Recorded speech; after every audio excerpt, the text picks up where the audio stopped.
तगड़ा बा।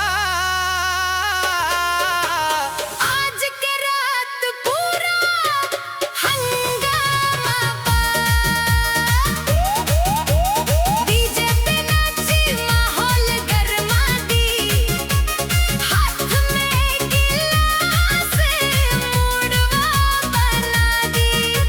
संग में यार सब जोशवा चढ़ल बा। आज के पार्टी एकदम बवाल बा। जैसे ही एंट्री मारली स्टाइल में, सबके नजर अटक गई स्माइल में। बेसवा गिरल त जमीन धड़कल, पैर अपने आप डांस पर मचल।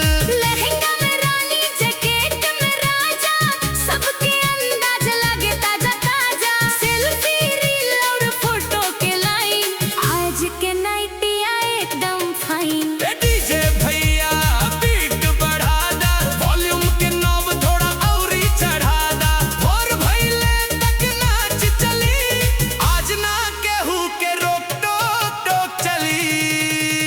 डीजे पे नाची माहौल गरमा दी। कमरिया के झटका से भीड़ हिला दी। लाइटिया चमके बीटवा तगड़ा बा। आज के रात पूरा हंगामा बा।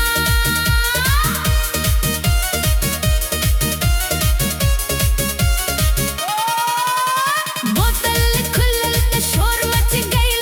डांस स्टेज पे पूरा फ्लोर सज गइल।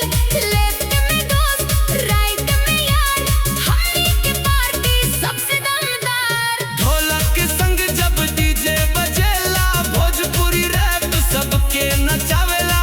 आज ना रुकब रात जवान बा, हमनी के जलवा आसमान बा। आज के